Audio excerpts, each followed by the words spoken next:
Coming up on Maine Challenge, State Representative Jeffrey Evangelos from Friendship, Maine.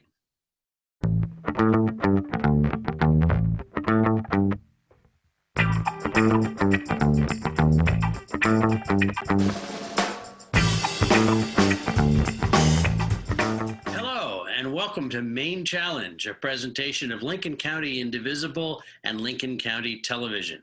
Our guest today is State Representative Jeffrey Evangelos from Friendship. Welcome, Jeff. Welcome. Thank you, Jack. Good to see you again. It's good to have you on. You are running for your fourth term in the House of Representatives. Yes, House District 91. I represent Waldoboro, Friendship, West Union, and the town of Washington. Okay. And you are an independent, and I'd love to hear a few thoughts about what it's like to run and to serve as an independent in the legislature. Well, because of what's going on in the country right now, the House divided, the country's divided, being an independent, non-affiliated, it's a good place to be. I don't caucus with either party. I maintain my independent status, try to represent the constituents the best I can, but always vote my conscience, always keeping that in mind. But it does present some challenges when you're running for office because you don't get the power of either party behind you. But, the people out on the streets and out in the countryside, they seem to, they like that right now because they're so disaffected by the negative tone coming out of both political parties. So I always run a positive campaign, never done an attack mail or an attack ad, never will. I think people appreciate that. And I would briefly editorialize that when we served together, I definitely observed that you were a very effective legislator. It did not hurt your ability to serve your constituents at all for you not to be affiliated with either party. And I bet that's still the case. Well, it's nice of you to say that. I work hard at it. It's for anyone out there wondering, and I know you know it because when I've been to your house and your office a couple of times. It's a full-time job with a lot of responsibility. You know as well as I do, some of them don't take it that seriously and aren't that engaged, but others take it very seriously. I know you always did. My constituents, they're really good to me. They show me a lot of respect, and I return the favor. I'm lucky. I have a lot of good people I'm representing. Now, I've been observing the legislature in various degrees of intensity since 1974, and I have never seen what we're seeing today, which is the Republican caucuses in both the House and the Senate refusing to even respond to a question from leadership about a special session. Can you talk about what's going on there? Well, sure. We voted again 2 days ago. All 6 independents voted yes to go back in. I believe every Democrat voted yes to go back in. 2 Republicans voted yes to go back in. And astonishingly, the rest of them didn't even vote no. They just didn't respond to the poll. I think you're witnessing a classic case of obstructionism. And, for the Republican leadership, I have a message for them. You're going to have to elect a lot of people and become the majority party if you want to call the shots up there. You're not dealing from a position of strength, so you're inventing a narrative as to why we can't go back in. You've been clamoring to open the entire economy up because of the damage that the COVID outbreak has caused. But B, you're saying that we can't go into a special session because it's too dangerous. I mean, those are contradictory thoughts. What it underscores is that they're playing games. But there is another piece to it, and that is that constitutionally, there are 2 ways to call the legislature back in. One is this polling that goes on amongst the political party caucuses. But the second is the governor can call us in unilaterally, and she needs to. I don't think that it's serving the state's interests right now by legislators not going back into session. Our committees are meeting. We're pushing bills out. They're extremely important bills. In fact, yesterday, probably one of the most important bills in the history of the state of Maine, and I'm not exaggerating, was the action in the Judiciary Committee yesterday, where we negotiated and discussed options with our four tribal nations, the Micmacs, Maliseets, Penobscots, and Passamaquoddies, and we produced 3 bills, including LD 2074, which is going to undo largely 200 years of seriously bad history and the undermining of our Native nation sovereignty, which only exists in the state of Maine. The other 49 states already operate under federal inherent sovereignty. And yesterday, we voted a variety of reforms to put us on a par with the other states. Hugely important issue, historic, and was proud to be a part of it. And the committee voted 6-1. The rest of the participants were remote. They have 24 hours to weigh in on the vote, but it was a 6-1 vote. And this bill came as a result of 16 months of collaboration, task force meetings, and public hearings. So it's truly a historic effort to undo the injustices of the past and to seriously reform what I consider to be the injustices of the 1980 Settlement Act, which did not solve the problems that were attempted back then.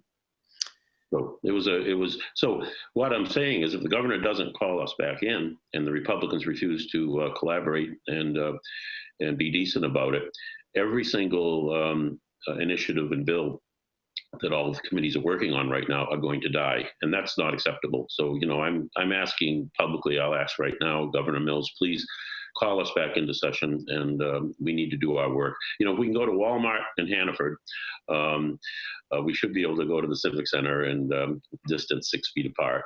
I'm ready. So all the committees have been reporting out the bills that were left somewhat in limbo when you shut down early due to the COVID virus. Am I correct? That is correct. And the Judiciary was the last committee to meet, and we finished yesterday.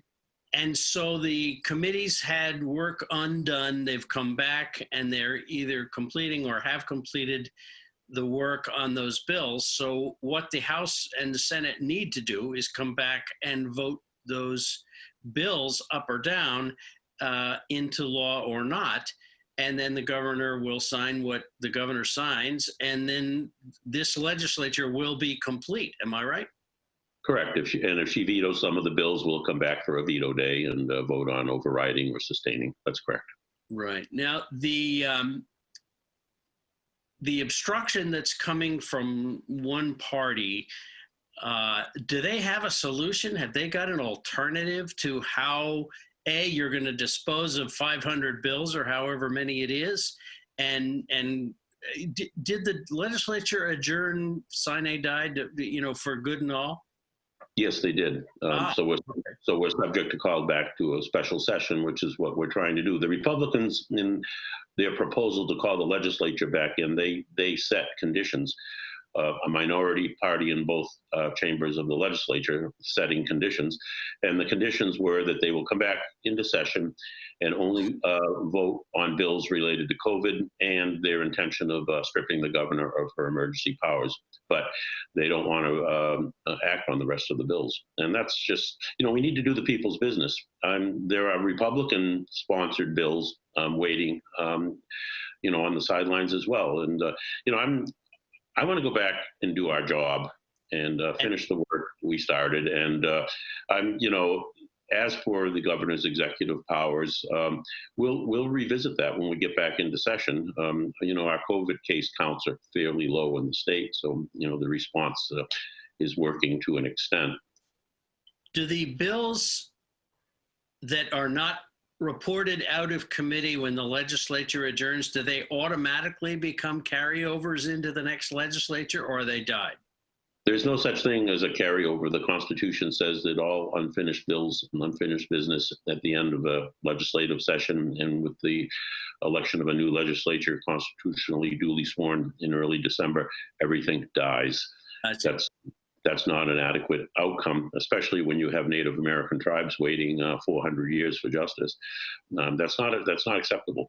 I've got several important bills of my own. I've got the bill I worked with the Innocence Project on. There are 2 or 3 people in prison who have maintained their innocence, but they're unable to get a post-conviction hearing. And we passed, the Judiciary Committee voted nearly unanimously, not quite a week and a half ago, it was LD 302, that will allow for a fair hearing when new evidence comes forward in your case. Right now, we have a very arcane statute which says that you have a 1-year time limitation for the introduction of the new evidence upon discovery, and the AG's Office of Prosecution has been arguing, it's called the due diligence standard, that if your original lawyer should have or could have brought up this issue and didn't, you're out of luck. Now, that's just not good enough. The Massachusetts Criminal Code, Rule 30B, says in the interest of justice, all new evidence deserves a hearing at any time. And as I pointed out to the committee in defending my bill and to Attorney General Fry, we need to use the same standards when I supported the cold case homicide squad establishment, where we're using evidence that is 20, 30, and 40 years old. And just because the detectives at the time missed it, we don't tell the victims, sorry, we know who did it, but we can't bring the case forward. So we want the playing field level. So yeah, these are extremely important bills that need to be brought forward, need to be voted on, and then the governor can sign them or veto them, and we'll do our work. But of course, if those bills die, you can bring them back in the next legislature, correct? Correct. Start all over. Committee hearings, new committee chairs, who some people will lose, some people will win. You know how hard it is. It's very difficult, especially on these tough, controversial issues that have been ensconced in Maine law for 200 years. Maine is late to the game on criminal justice reform. We're way behind. We've never held a police officer accountable for a law enforcement involved shooting. I did submit a bill on that, and I also have an outstanding case regarding the boy, Gregory Jackson, who was gunned down, 5 bullets in the back, 18 years old, for running in the woods. So that case is under appeal. So there are a lot of criminal justice reforms. We need to get up to speed. So I know that the work of Representative Warren in the Criminal Justice Committee and Representative Talbot Ross have brought a lot of reform initiatives forward. You were on government oversight, correct?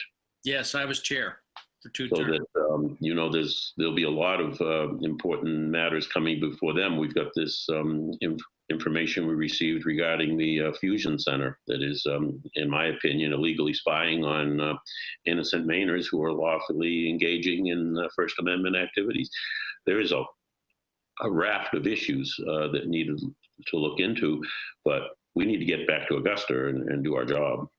I would think that one of the more burning issues would be before the Education Committee, and that would be some funding and some process for reopening schools, which is a very hot issue, obviously. Well, absolutely. Right, the announcement last week that all 15 counties were going to have a similar policy didn't seem to make a lot of sense. You're going to have concentrated populated areas that are more susceptible to a COVID outbreak. On the other hand, I don't necessarily believe that the decision should be made for individual school boards and superintendents, because you'll have chaos. I think what's going to happen is we're going to see how August materializes. You live near Route 1, and you know as well as I do, there's 1 million people here from out of state, and I'm not sure that we're getting the in-state count on these main COVID cases. But Colin Woodard has been writing in the Press Herald that the out-of-state tourists are also contracting the illness, and those aren't being reported in our numbers. So I don't think we're looking at real numbers. The other piece of it, you're absolutely correct. It isn't just aid education, it's municipal revenue sharing, the two pillars of the help, in addition to the homestead exemption. The finance office announced that we're $1.5 billion short in the next year and a half. There's another reason to call the legislature back in. I don't think the governor should be acting through executive fiat and making those decisions. We need to weigh in. But you're absolutely right. Where the estimate is we're $500 million short in the current fiscal year. And that's going to be bad news for towns and schools. And we need to get up there and weigh in on that.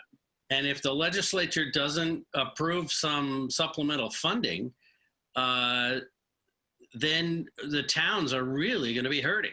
You're right. And absolutely. And I've contacted my 4 towns and warned them that there's news coming, but whatever it is, it's not going to be good news. I asked them to get back to me and prioritize what they wanted me to work hard on to protect. And obviously, the boards of selectmen and women said municipal revenue sharing was something they were very concerned about. And the second one's aid education. You know as well as I do what's going to happen. Property taxes are going to soar if we can't come up with decent solutions. I will say that Congress in Washington is negotiating right now over a new package. It's not going well.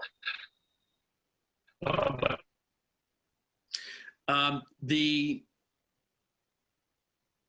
as the economy continues to fall off to towns, cities, and school systems in the package to some extent. If you just quickly, and then I'll let you go on. There's one thing that none of our states, towns, or cities have. That's a printing press. Federal government has a printing press. We don't. They can make fake money. We have to deal in real money. And so, yeah, we're going to need the help. Well, I certainly hope that the people in the towns and the counties and the school districts understand how important it is for the legislature to come back, not for partisan bickering, but for funding, for a supplemental budget that's going to make it possible to try to get back to normal whenever that is and whatever that is. And there may not be a normal as we have come to know it. But I hope the towns and the voters understand that there are a group of individuals in the legislature who are preventing government from working. And it bothers me very much. It wouldn't matter to me if they were Republicans or Democrats. They just shouldn't be obstructing like this. And I'm sorry to editorialize, but I feel very strongly about this as a citizen. So well stated. I don't disagree with that. But I also believe that if we can't get the Republicans to come to the table and the obstruction continues, that the governor has to act. She has the authority, and why should she let them get away with it? We don't have to. We need. You are absolutely right. The public wants us back up there and working. In terms of the COVID virus and the way that the state and the towns can do their part. Do you see in your district, and do you see an effort in the legislature to help the communities struggling with this? I mean, I hear from even a member of the school board who says, well, there are only 2 cases in Knox County, so that's nothing to worry about. Well, that could change very quickly. And I think it's the chokehold in the ICUs that is really the critical point. And if we can keep that at bay, we're doing good. And if we can't, we're in bad shape. I'm sorry, I'm editorializing more than I should be, but I'm really concerned about getting everybody on the same page to work this through and get through it. And the only way I think we're going to get through it is with massive testing, contact identification and tracing, and then a vaccine. And that we know the vaccine is still a year or more away. I really want everybody, I really want to feel like everybody is working together on this project. Do you have any thoughts on that? Well, I can only speak for my towns. I think my towns have responded well. They're taking all the necessary precautions. We use the legislators in the area as an interface between our towns and the executive level. I have good contacts within the governor's office when I get an individual problem regarding a business that wants to open, or a municipality or a school district that needs some help. I'm getting good responses. Contrary to the information that's out there, I'm also having a very good response from Laura Fortman and the Department of Labor. We've all had those difficult cases to deal with, but it's nobody's fault, and I don't want to get into the blame game on this. The fact is, we had a system that was taking in about 650 unemployment cases a week, new claims, and then all of a sudden, in a three-week period, we had 100,000. So of course, we didn't have a system built to handle it. But they are getting to the cases. All of my cases currently, I'm 100% up to snuff. They have all been solved. I'm happy to say, and because I have the prison nearby, I've had a couple of released inmates who had been working for a year or two, and they were tough cases to get solved because their payments got suspended. But I was able, because they're back in the workforce, I was able to get their cases repaired as well. So it's difficult because you have two countervailing forces at work. We have a public health emergency. We want to protect our senior citizens and others from a deadly outbreak of a virus, and we have our economy, which is going in the tank because it's caused somewhat of a depression because of the curtailments, and the executive department is working out the reduction of the curtailments on a piecemeal basis. I'm not going to criticize anyone's response. I wouldn't want to be I wouldn't want to be president or governor right now. It's just a difficult situation, although, obviously the rhetoric coming out of Washington didn't help. Interesting. I'm want to make sure that we're cover one of the bigger issues for you and a big issue for the state of Maine. And we touched on it a little earlier, but I want to get back to it because you're right in the heart of the action. And that is the tribal issue, especially around sovereignty and how it will be redefined and what that means to Maine people and the Maine tribal population. Well, I don't think there's anything to be afraid of. What we're going to have is the situation that exists in every other state. And, to give you a simplified explanation, we're going to basically have 5 little countries within our state, and it allows for self-determination and economic development, and will allow the tribes to undo the justices of the past. You may be aware that in 1980, the state was able to negotiate what I considered to be a bad deal for the tribes, where the tribes only received they were conferred municipal power, but not federal sovereignty. So we're the only state where the tribes on their own lands have to ask the state permission when they want to do a big project. And I'm not just talking about gambling. It's, they fight over the Penobscot River, and it's just not okay. They are going to become small economic engines in their areas, and they're going to create a lot of jobs. And allowing the self-determination for the Native nations puts us on a par with where we are in the rest of the United States. I mean, there's a couple of things I want Maine people to be aware of. Our Native Americans in Maine were the last population to receive the right to vote. Astonishingly, our tribes, our Native Americans were given the right to vote in 1967. After the 1965 Voting Rights Act, they still couldn't vote. So their boys were getting drafted into Vietnam, and they couldn't vote. It's just a ridiculous situation. And, we had the program in Maine where we were taking their children away and trying to make them white, putting them in white homes. That's just near genocidal. We had such a good collaboration with the tribes and their chiefs and their attorneys. The committee work was excellent. There was not a harsh word spoken. Very good outcome. They have a magnificent lawyer in Corey Hinton, represents the Passamaquoddies, and Chief Francis of the Penobscots spoke eloquently. There are a couple of other issues. So there isn't, I don't think sovereignty is going to affect my people one bit. It's going to be like the other states. Would like to talk a little bit about the CMP corridor and the lobster industry stress. Good. Yes, we've only got about a minute left, but that would be great if you'd touch on it. Well, this federal judge in his rulings are putting such a stress on the lobster industry. And in his last opinion that he wrote a couple of months ago, the first paragraph of his opinion, he was talking about New Bedford in the 19th century. I mean, it's totally irrelevant. Everyone knows that the right whales are being slaughtered by the container ships up in the St. Lawrence Valley, but they don't, you get a container ship strike, and they say, oh, we got to do something about the Maine lobster industry. Well, they won't address the container ships because Walmart won't have anything to sell. Secondly, the CMP corridor. I mean, I'm not in favor of it. And, I just want to put it like this, if you could extend the show just for a minute. But let's assume that Maine discovered a power source on the Hudson River. And we told Massachusetts, we got a great deal for you.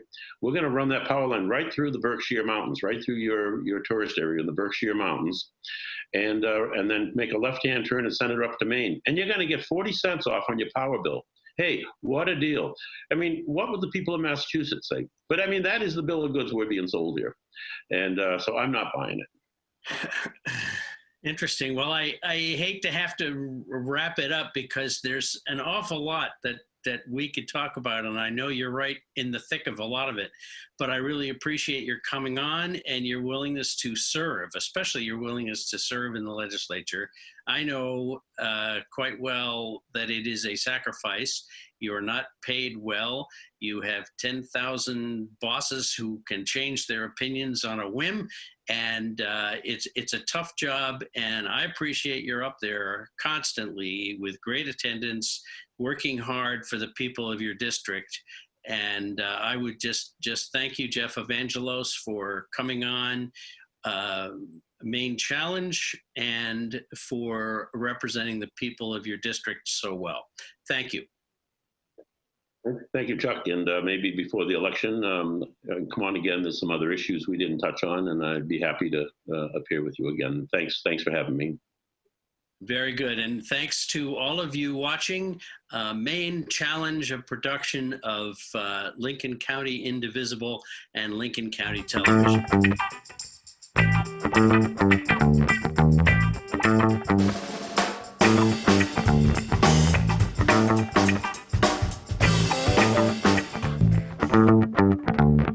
Show your support for Maine Challenge and LCTV's programming. We're all about community. Please go to lctv.org to make a contribution. Your support makes us stronger together.